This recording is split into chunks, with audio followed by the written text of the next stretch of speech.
state common paper art of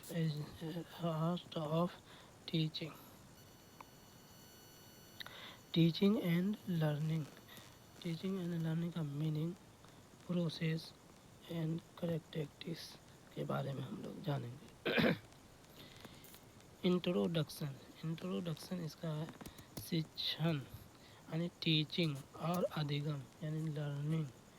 शिक्षण की मूलभूत दो प्रक्रिया हैं, दोनों एक दूसरे के पूरक कम्प्लीमेंटरी है।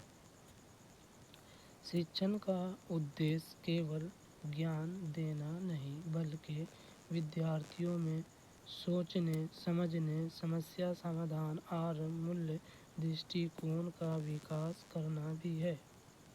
वहीं अधिगम वह प्रक्रिया है जिसके माध्यम से व्यक्ति अनुभव और अभ्यास के द्वारा अपने व्यवहार, दृष्टिकोण और कौशल को में अपेक्षाकृत स्थायी परिवर्तन करता है। इसलिए शिक्षण शास्त्र में कहा गया है कि teaching is successful only with learning token place. यानी इसमें क्या गया है, शिक्षण और अधिगम यानी टीचिंग एंड लर्निंग दोनों शिक्षण का मूलभूत दो प्रक्रिया है। यानी अगर दोनों में से कोई एक को छोड़ दिया जाए तो शिक्षण अधूरा है। एक दूसरे से पूरक है, यानी कि एक दूसरे से दोनों मिले हुए हैं, जुड़े हुए हैं। शिक्षण का उद्देश्य केवल ज्ञान देना नहीं है। शिक्षण का उद्देश्य क्या है? टीचिंग का उद्देश्य सिर्फ ये नहीं होनी चाहिए कि उसको ज्ञान देना है, बल्कि विद्यार्थियों में सोचने, समझने, समस्या समाधान और मूल्य दृष्टिकोण का भी विकास करना भी है। यानी कि शिक्षण जो है, टीचिंग जो है, बच्चे को इस तरह देना है जिससे बच्चे में सोचने, समझने और समाधान और कोई भी काम करने की सलाहियत हो उसमें। वहीं अधिगम वह प्रक्रिया है जिसके माध्यम से व्यक्ति अनुभव और अभ्यास के दौरान अपने व्यवहार, दृष्टि और कौशल में अपेक्षाकृत स्थायी परिवर्तन करता है। यानी अधिगम जो है, लर्निंग जो है, उससे जो भी बच्चा है अपने अनुभव और अभ्यास के द्वारा, यानी कि अनुभव और अभ्यास के द्वारा अगर हम कोई भी काम करते हैं या बच्चे को पढ़ा रहे हैं तो जिस तरफ धीरे धीरे हमारे पास अनुभव और अभ्यास भी बढ़ेगा तो दृष्टिकोण में और कौशल में भी अपेक्षाकृत स्थायी परिवर्तन होगा। जैसे आज हम कुछ और पढ़ाने में थोड़ा सा ये कर रहे हैं, अगले दिन उससे अच्छा पढ़ा सकते हैं। Meaning of teaching. स्किनर 1968 में बोला है, teaching is the arrangement of contingencies of reinforcement. Gage ने बोला है, teaching is a from a interpersonal influence aims at changing the behavior potential of another person। शिक्षण एक योजनाबद्ध और उद्देश्यपूर्ण क्रिया है जिसमें शिक्षण टीचर विद्यार्थी लर्नर को ज्ञान, कौशल और मूल्य का संचार करता है। मीनिंग ऑफ लर्निंग में है crow. Learning is the acquisition of language, habit and attitude. यानी कि क्रो एटीट्यूड। हिल ग्रेड बोल रहा है, learning is a relatively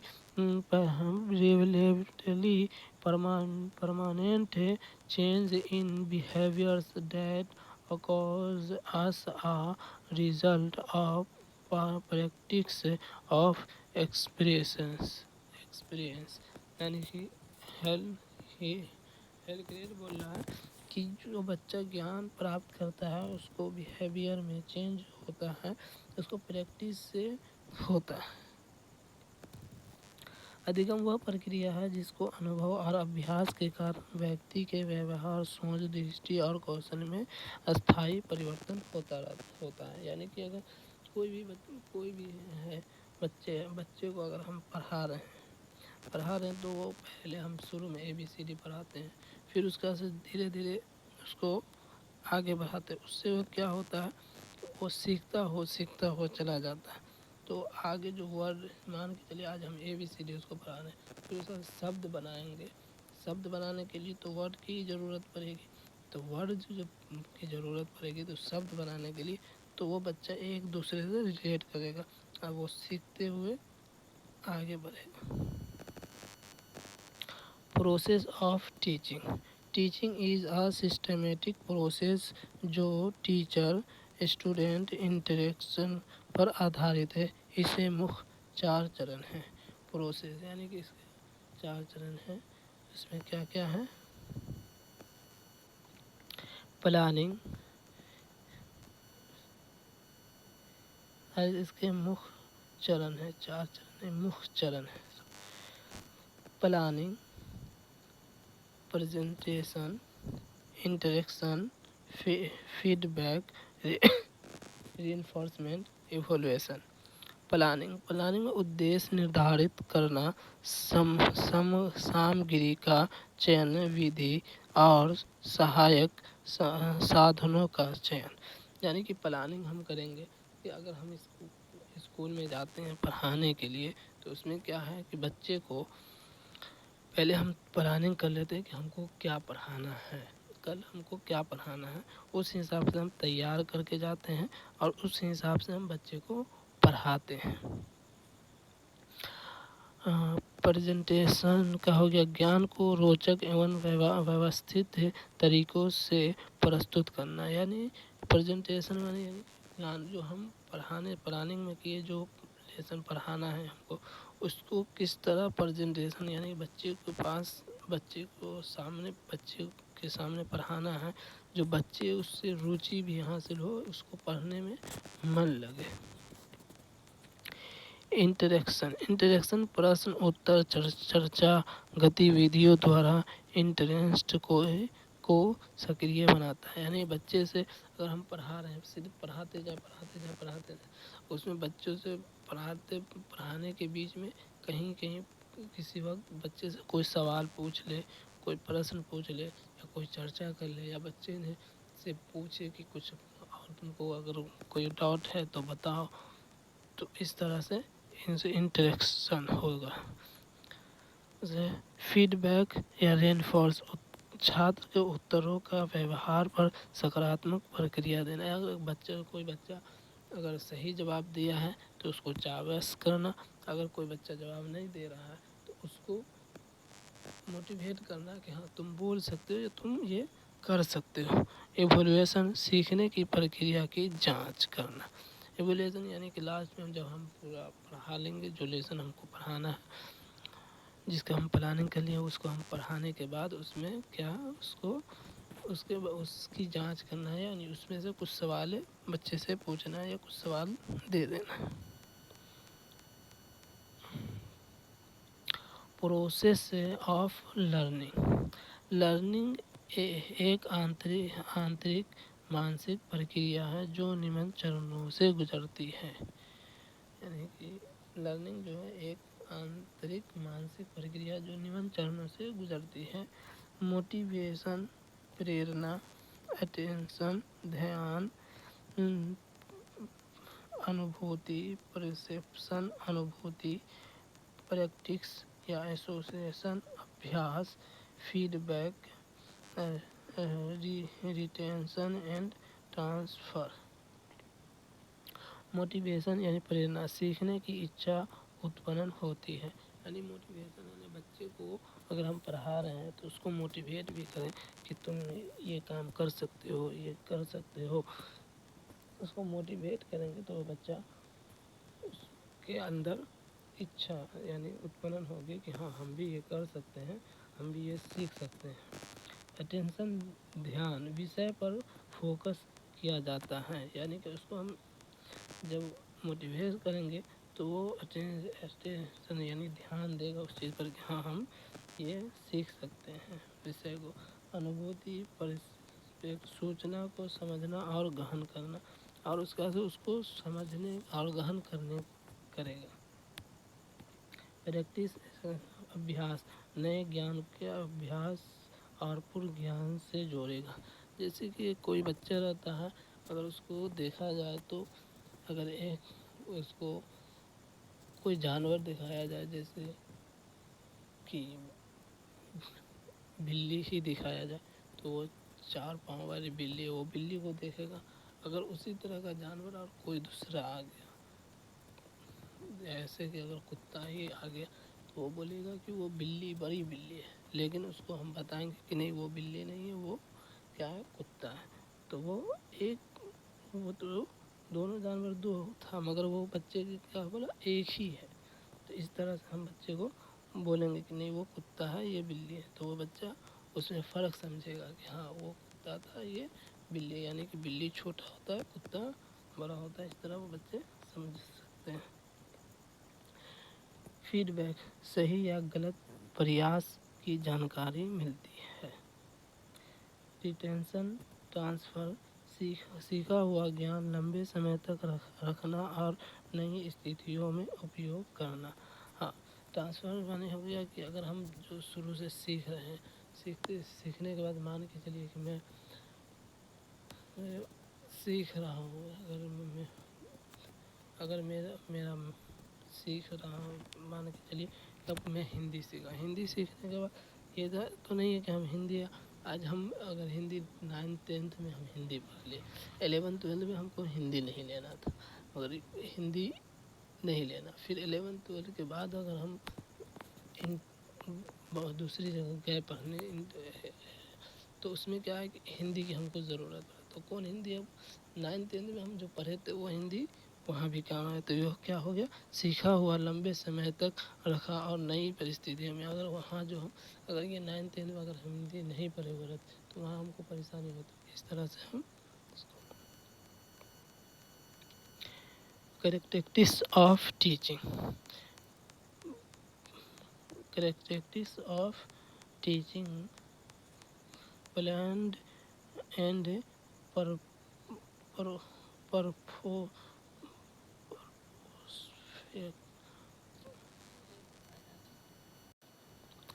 planned या एंड पर्पसफुल, हमेशा निश्चित उद्देश्य के साथ इंटरेक्टिव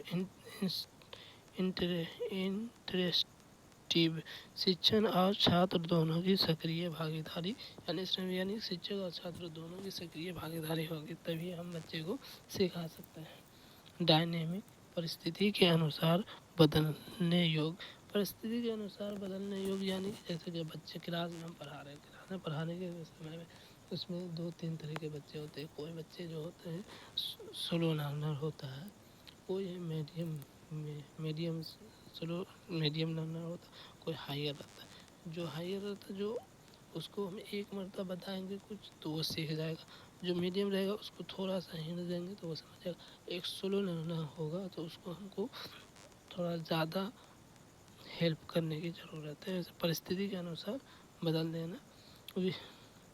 मल्टी लेवल विभिन्न स्तरों पर छात्रों के लिए अलग तकनीक, यानी कि इसमें क्या होता है बच्चों में कि कोई बच्चे अगर देखा जाए तो इसमें कोई बच्चे को सुनाई कम देता है या कुछ बच्चे को दिखाई कम देता है, तो उसके हिसाब से हम बच्चे को शिक्षण देंगे।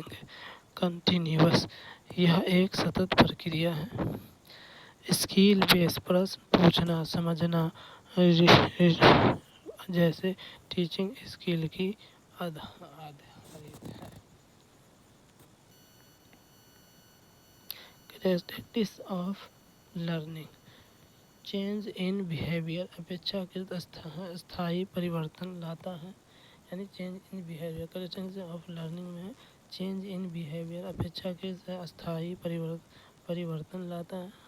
यानी चेंज बिहेवियर, यानी अगर हम लर्निंग कर रहे हैं तो बिहेवियर में भी चेंज निश्चित है कि आएगा ही। कंटिन्यूअस प्रोसेस जीवन पर्यंत चलता रहता है। यानी कि बिहेवियर में चेंज, यानी कि हम किसी को देख कर हम उसको कंटिन्यूअस प्रोसेस हम उस पर चलते हैं।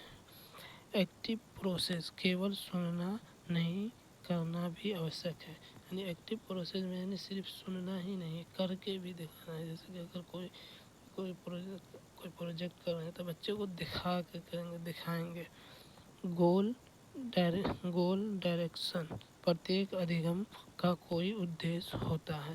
तो कोई न कोई अधिगम का कोई उद्देश्य होता है। मान के चलिए कि हम पढ़ रहे हैं तो उसके आगे कुछ ना कुछ मेरा गोल है कि हाँ हम पढ़ के हम टीचर बनेंगे, इस तरह का मेरा गोल है, इसलिए हम पढ़ रहे हैं। इंडिविजुअल डिफरेंस प्रत्येक व्यक्ति की सीखने की गति अलग होती है। सही बात है, प्रत्येक व्यक्ति और बच्चे उसको सीखने की गति अलग होती है। ट्रांसफरेबल सीखा हुआ नया परिस्थिति में लागू किया जा सकता है। सीखा हुआ अगर जो चीज़ हम पहले सीखे उसको हम सीख सकते हैं, लागू कर सकते हैं उसमें।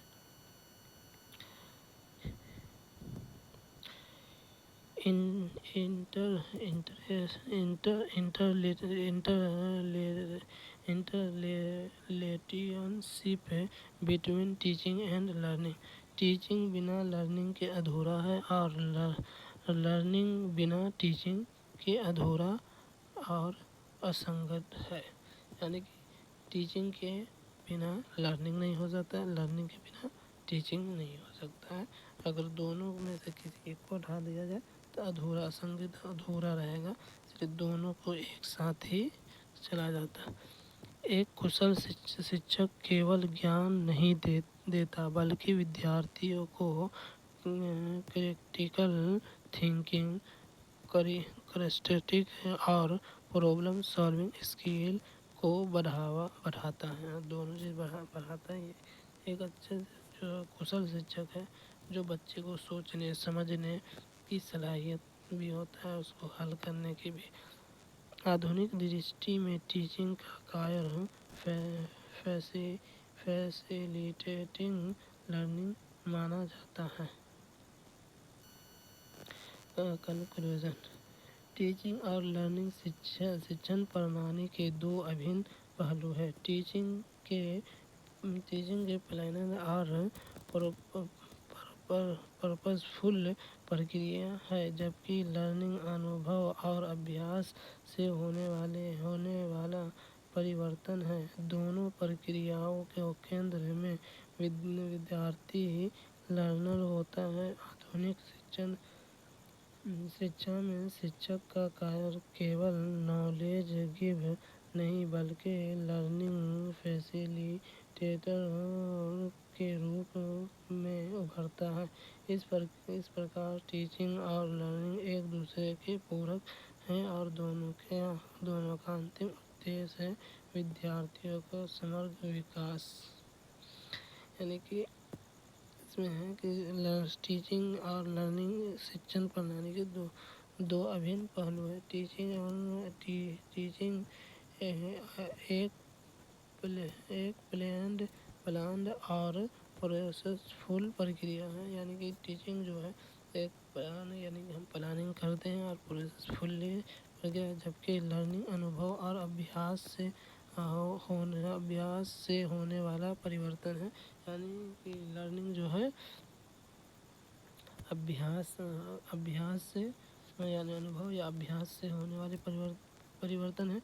दोनों प्रक्रियाओं को केंद्र में विद्यार्थियों को लर्नर होता है। आधुनिक शिक्षण में शिक्षण का कार्य केवल नॉलेज गिव नहीं होता, यानी कि नॉलेज ही देना नहीं है, बल्कि लर्निंग फैसिलिटी, यानी कि उसको इस तरह का बनाना है कि जो वो सोच सके, समझ सके, किसी समस्या का समाधान कर सके। इसके बाद हम लोग क्वेश्चन है, कुछ हम लोग 4-5 क्वेश्चन कर लेते हैं।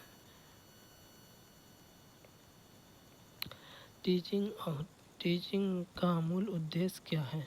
केवल नॉलेज देना, विद्यार्थियों में थिंकिंग, अंडरस्टैंडिंग और प्रॉब्लम सॉल्विंग स्किल विकसित करना, केवल मार्क्स प्राप्त करना, समय बिताना। तो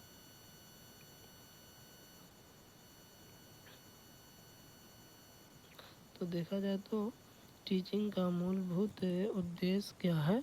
विद्यार्थियों में थिंकिंग, अंडरस्टैंडिंग और प्रॉब्लम सॉल्विंग स्किल विकसित करना है। बी आंसर होगा इसका। एक्सपीरियंस है जो है, टीचिंग केवल नॉलेज देना तक सीमित नहीं है। इसका उद्देश्य विद्यार्थियों में क्रिटिकल थिंकिंग, समझ, प्रॉब्लम सॉल्विंग एबिलिटी और वैल्यूज विकसित करना है। मॉडर्न एजुकेशन में टीचर का रोल नॉलेज गिव से लर्निंग फैसिलिटेटर में बदल गया है।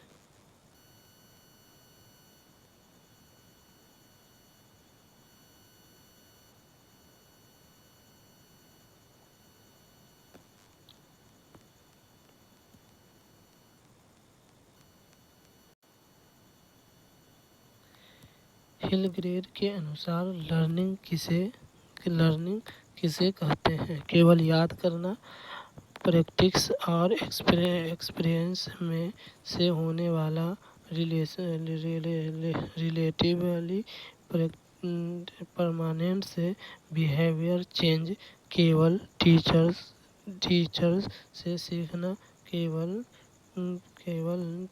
केवल थ्योरेटिकल नॉलेज एक्वायर करना। तो क्या होगा? हेलिंग के अनुसार लर्निंग किसका है?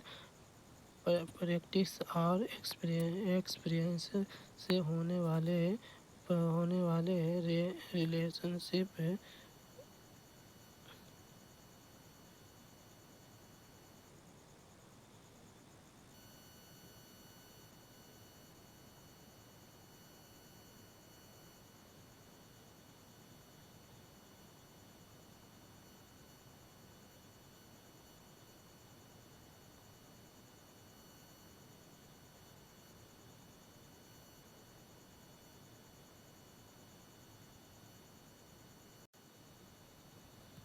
एक्सपीरियंस हेलग्रेड के ने कहा कि लर्निंग एक ऐसी प्रक्रिया है जिसमें अनुभव और अभ्यास के परिणाम स्वरूप व्यक्ति के बिहेवियर में अस्थायी परिवर्तन आता है। यह थ्योरेटिकल नॉलेज या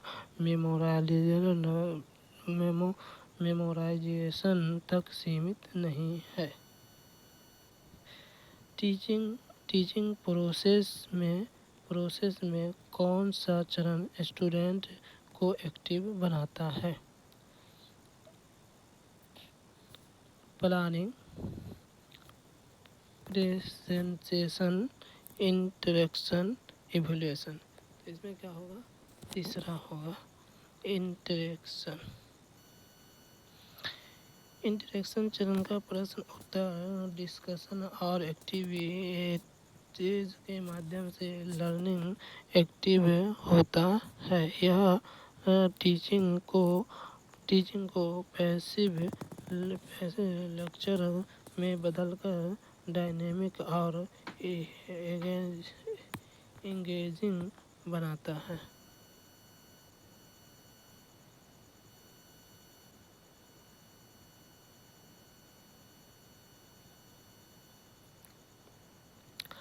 लर्निंग में अटेंशन का क्या महत्व है? केवल समय बिताने के लिए विषय पर फोकस करना और जानकारी ग्रहण करना, केवल टीचर की गाइडेंस फॉलो करना, फीडबैक देना। तो लर्निंग में अटेंशन का क्या महत्व है, विषय पर फोकस करना और जानकारी ग्रहण करना। इसका एक्सप्लेनेशन है अटेंशन लर्निंग का महत्वपूर्ण स्टेप है, क्योंकि बिना फोकस किए स्टूडेंट नॉलेज को इफेक्टिवली एक्वायर नहीं कर सकता। यह मोटिवेशन और प्रिपरेशन के बाद आता है। टीचिंग की कौन सी कैरेक्टरिस्टिक्स इसे डायनेमिक बनाती है। Planar and purposeful, multilevel, dynamic, परिस्थितियों के अनुसार बदलने योग्य, स्किल बेस्ड। तो तीसरा सी होगा। टीचिंग में कौन सी कैरेक्टरिस्टिक्स इसे डायनेमिक बनाती है। डायनेमिक, परिस्थितियों के अनुसार बदलने योग्य।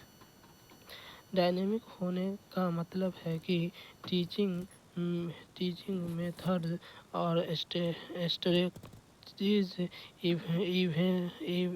इन्वायरमेंट और लर्नर नीड्स के अनुसार बदल सकते हैं। यह एडेप्टेबिलिटी को दर्शाता है। लर्निंग की कैरेक्टरिस्टिक्स ट्रांसफरेबल का अर्थ क्या है। सीखना केवल एग्जाम के लिए, सीखा हुआ नॉलेज नई सिचुएशन में अप्लाई करना, केवल क्लासरूम में लागू करना पैसिव प्रोसेस होता है। लर्निंग की कैरेक्टरिस्टिक्स ट्रांसफरेबल का क्या अर्थ है। सीखा हुआ नॉलेज नई सिचुएशन में अप्लाई करना।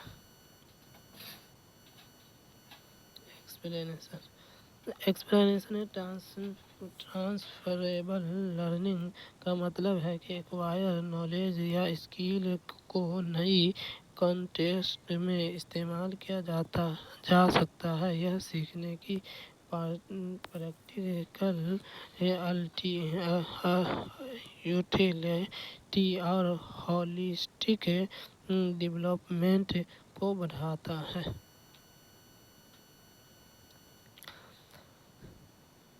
क्रो के अनुसार लर्निंग क्या है। केवल स्किल एक्वायर करना, नॉलेज, हैबिट और एटीट्यूड एक्वायर करना, केवल टीचर द्वारा दिए गए ज्ञान, केवल एग्जामिनेशन फोकस लर्निंग। तो क्रो के अनुसार लर्निंग क्या है। नॉलेज, हैबिट और एटीट्यूड एक्वायर करना। क्रो ने लर्निंग को नॉलेज, हैबिट्स और एटीट्यूड एक्वायर करने की प्रक्रिया के रूप में परिभाषित किया। यह बिहेवियर, थिंकिंग और वैल्यूज को शामिल करता है। टीचिंग और लर्निंग के बीच क्या इंटरलेशनशिप है। टीचिंग बिना लर्निंग के अधूरी है। लर्निंग बिना टीचिंग के असंगठित और धीमी होती है। दोनों ए और बी दोनों अलग अलग है। तो दोनों सही होगा। टीचिंग और लर्निंग एक दूसरे के पूरक है। टीचिंग नॉलेज और स्किल प्रोसेस प्रोवाइड करता है, जबकि लर्निंग के बिना यह इनफेक्टिव होता है। इस प्रक्रिया को लर्निंग बिना ग्रोथ, स्लो अंडर ग्रोथ से होता है। टीचिंग प्रोसेस का पहला चरण कौन सा है। टीचिंग प्रोसेस का पहला चरण कौन सा है। Interaction, planning, evaluation, feedback. तो प्लानिंग ही होगा। प्लानिंग। टीचिंग प्रोसेस का पहला चरण कौन सा है। प्लानिंग। प्लानिंग में ऑब्जेक्टिव सेट करना और कॉन्टेक्ट और टीचिंग मेथड सेलेक्ट करना शामिल है। यह टीचिंग का फाउंडेशन है जिसे पूरी प्रोसेस सिस्टमेटिक और पर्पसफुल बनती है। लर्निंग प्रोसेस में रिटेंशन ट्रांसफ़र क्यों महत्वपूर्ण है? लर्निंग प्रोसेस में रिटेंशन एंड ट्रांसफ़र क्यों महत्वपूर्ण है? केवल मास के लिए लर्नर नॉलेज को लॉन्ग टर्म मेमोरी में रखना और नई सिचुएशन में अप्लाई करना, केवल क्लासरूम में ध्यान देना, केवल टीचर की फॉलो करना। तो क्या होगा? लर्निंग प्रोसेस में रिटेंशन एंड ट्रांसफ़र क्यों महत्वपूर्ण है? यानी लर्नर नॉलेज को लॉन्ग टर्म मेमोरी में रखना और नई सिचुएशन में अप्लाई करना। Explanation. Retention and transfer learning का फाइनल स्टेज।